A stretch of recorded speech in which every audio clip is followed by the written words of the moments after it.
Labas vakaras, Marijampolės televizijos eteryje laikas žinioms. Ketvirtadienio naujienos trumpai.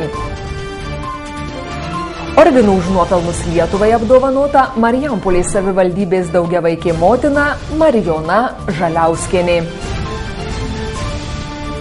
Aldonos Žiginskienės sodyba kandidatė į gražiausiai prižiūrimos sodybos titulą savivaldybėje. Vilkaviškio rajone per didelis greitis pražudė jaunuolį.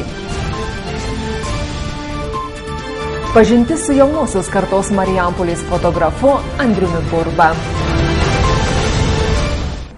Šiandien ordinu už nuopelnus Lietuvai apdovanota Marijampolės savivaldybės daugiavaikė motina Marijona Žaliauskienė.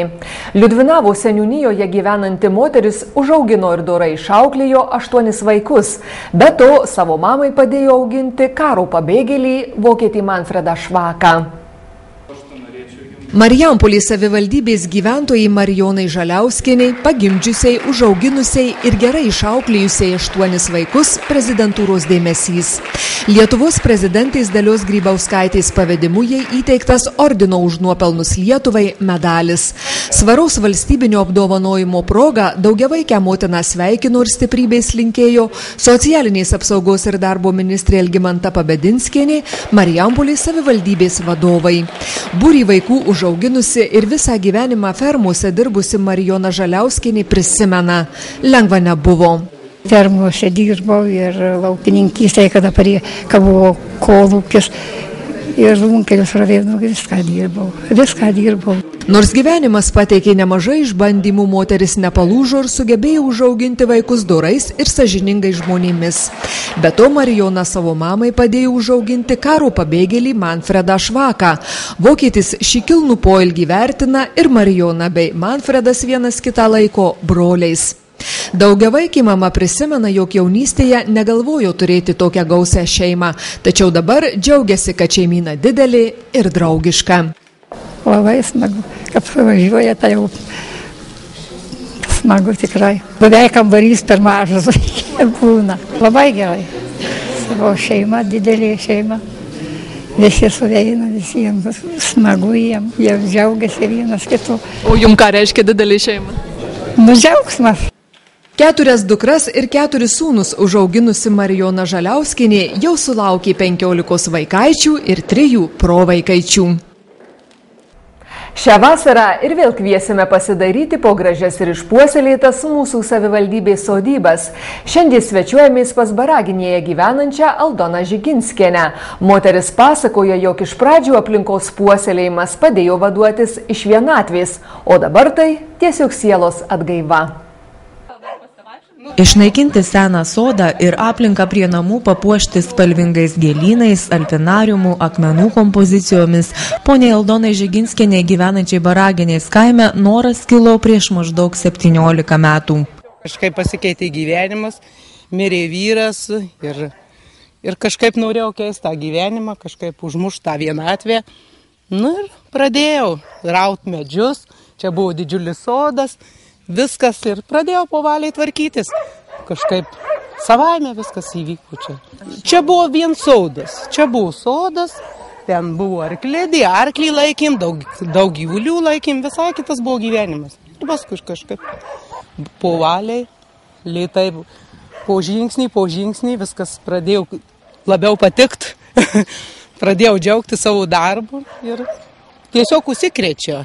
Šitą ligą užsikrečia ir labai yra malonu ir džiaugiuosi tuo, nes aš čia pailsiu. Kol viskas tapo taip, kaip yra dabar, ponia Aldona sako, daugybę kartų viską keitė, persodino, perdėliojo, performavo. Daug kartų ir daug augalų, kurie vargšai pyksta ant manęs, nes 4 persodyti. Vėl jie atrodo po nakties kitoj vietos sodinami. Daug kartų viską keičiau ir dabar daug kuo nepatenkinta, bet turiu norų didelių, idėjų turiu. Tos idėjos ateina žiemą, va. Žiūrau, ir kataloguose žiūrau, internete. Visur domiuosi, man įdomu pas žmogų, kiekvieną aš pastebiu. Aš viską pastebiu, atrodo. Man iš vis malonu, kad žmonės pastebi grožį. Nes labai yra gyvenime svarbu šitas dalykas. Iš pradžių į naują veiklą pasinėrus ir savo kuriamų grožių besidžiaugdama, ponia Aldona pasakoja, kad norėjusi visko ir kuo daugiau. Tačiau laikui bėgant skonis ir norai subrendo, atsirado ir trokštamų konkrečių augalų ir kažko savito. Seniau būdavo taip, viskas patiko, viską nešiau ir visko norėjau, atrodo, datų neturiu, o dabar jau ne. Jau atsirenku, man įdomu. Naujienom domiuosi, lelijos, labai pavėlavot, kad lelijos nužydėjo, nuostabios lelijos gėlės. Visur žydėjo labai gražiai viendieniais. Dabar atsirenku tokių, randu geresnių dalykų. O seniau atrodė, kad viską tik reikia turėti. Viską neždavau ir viską sodydavau. O dabar jau ne, jau dabar dalinu visiems. Į akį čia krinta ir akmenų gausa, mažesnių, didesnių, paprastesnių ir įmantrių formų.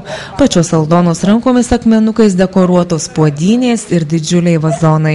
Tiesiog silpnybė jaučiu tiem akmenim ir matau grožį ir aš nesuprantu žmogų, kuris sako, kad kas čia tik akmuo. Ne. Akmuo yra daug ką matyti gali, prisilies prie akmenio mielą ir akmuo yra taip kaip ta gėlė. Aš taip lyginu, nežinau, kitų gal nuomonė gal pasijuoks, sakys, ką į tam akmenį matų, o aš matau daug. Ponia Aldona sako, prižiūrėti ir puoselėti šį grožį nei sunku, nei vargina. Svarbiausia – meilė gėlėms, kitiems augalams ir grožiui. Viendienės, lelijos, jėgerus, viksvaus dievinu, viskas man gražu, bet begonijos ypatingai. Bet visų priekį tai šita lelija. Šita eglė, kaip vadindavau, svajonių eglė ant kotų. Tiesiog buvo mano svajonė. Praleisčiau visą dieną, jei galėčiau. Bet kiek galiu, tai viską praleidžiu. Kas visos minutės ir daugiausia laiko, tai praleidžiu čia. Kaip, aišku, ir daržai yra, ir kiti darbai, bet čia viskas maloniausia. Ar sunku, sakykit, sukurti tokią aplinką ir ją išlaikyti? Nesunku. Visiškai nesunku ir išlaikyti nesunku, ir padaryti nesunku, tik labai reikia norėti ir mylėti. Da.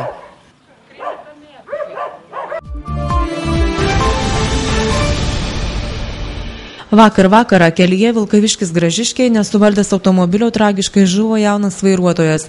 23 jaunuolis, neturintis teisės vairuoti, nepasirinko saugaus greičio, posūkyje nesuvaldė automobilio, išvažiavo į priešpriešinę eismo juostą, atsitrenkė į pakelės medį ir apvirto. Iš automobilio vairuotoją išvadavus ugniagesiams šis nerodė jokių gyvybės ženklų.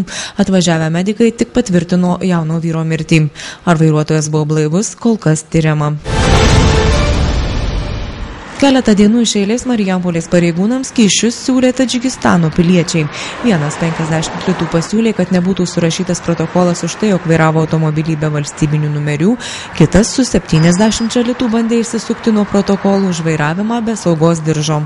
Žinoma, atsakomybės pažeidėjams išvengti nepavyko, bandymas papirkti pareigūnus tik pablogino situaciją.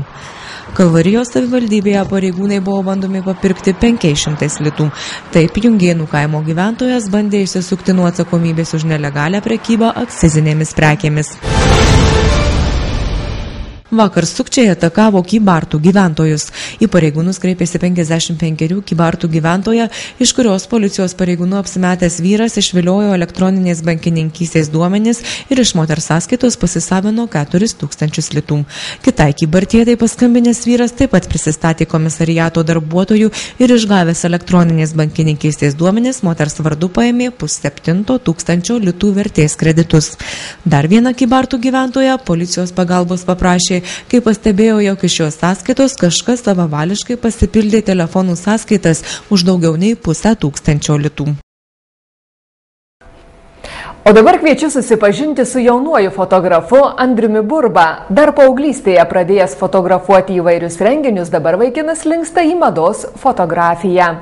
Marijampolietis pabrėžia fotografiją, mano gyvenimo tikslas.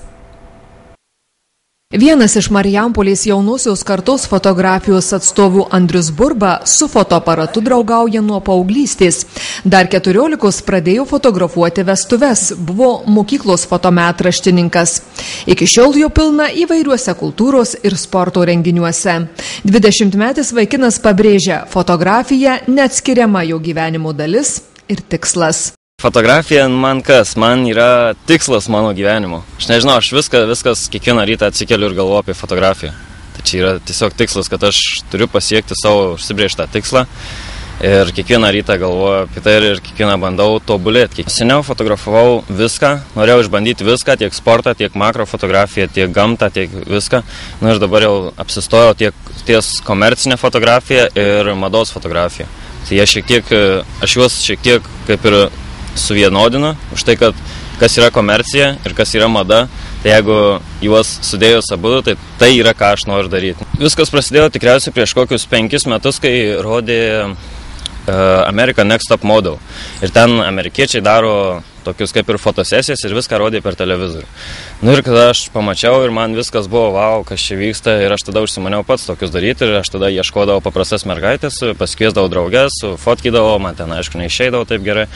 Ir po to viskas prasidėjo ir man domėjausi, ir ką po to pradėjau lyst į modelių agentūras. Parašiau iš modelių agentūrų, kad man duotų modelius ir tada jie man davė, aš tada juos fotkinau, tobulėjau, bandžiau, stengiausi ir taip ir susipažinau su daug modelių. Be gražių merginų Andrius mėgsta fotografuoti ir savo gimtąją Marijampolę. Aš kaip buvau Anglijoje išvažiavęs pusę metų, tai ir dabar grįžau į Marijampolę, čia taip viskas gražu, kad aš nusprendžiau, kad ją reikėtų šiek tiek išreklamuoti, nes niekas dar jos nematė iš kitų miestų žmonės, kad ir patys Marijampoliečiai, jie nevaikščiojo, ne visi vaikščiojo miestuose, tiesiog aš norėjau ją nufotkyti ir noriu pateikti ją labai gražiai, kadangi aš stengiuosi kuo kokybiškiau daryti, va taip ir noriu, kad kokybiškai tiesiog viską visiems parodyti apie mūsų Marijampolę, nes jinai nauja, viskas atrestauruota ir aš tuo labai džiaugiuosi. O fotografuoti Andrius pradėjo prieš 8 metus. Viskas prasidėjo nuo to, kad mano tėtis turėjo seną fotoaparatą Zenit E. Ir jisai man jo neduodavo, nes bijodavo, kad sulaužyčiau. Ir prieš 8 metus buvau jaunas, 14 gal metų. Buvau 12 netgi metų. Ir tada vaikam yra toksai kaip ir atvirkštinis toks dalykas, kad kuo jiem labiau neduoda, tuo labiau jie nori. Ir man jisai nedavė ir aš taip norėdavau, tai jisai ten išvažiuodavo ir aš iškart jį pasimdavau, žiūrėdavau kaip kas ir, kaip ir visi vaikai tiesiog. Ir tada nuo to laiko, kažkodėl mane viskas labai domina, tada galiausiai man nupirko fotoaparatą ir aš pradėjau domėtis, pats turėjau savo fotoaparatą ir tuo labai džiaugiausi. Taip viskas ir prasidėjo. Niekados nesimokiau to, niekados nestudijavau fotografijos, neprašiau, kad kas išmokintų kažkokie kiti žmonės. Aišku, buvau asistentas Tomo Kaunecko Vilniuje. Tai pusę metų dirbau Spring foto studijoje ir ten iš jo tiek daug išmokau, kad, tikrai... Geriausia mokykla, geriausios studijos. Visada jam būsiu dėkingas, kad jisai tiek man parodė.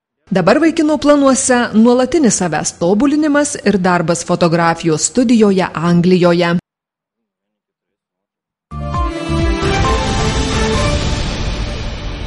Ir vėl kviečia trumpo filmo festivalis Baltas kluonas. Jau antrą 10 pradedantis skaičiuoti festivalis žiūrovų laukia jau rytoj nuo 20 valandos tradicinėje vietoje Vekeriotiškės kaime Šunskų seniūnijoje. Orų prognozę pristato televizijos ir interneto tiekėjas Seagates.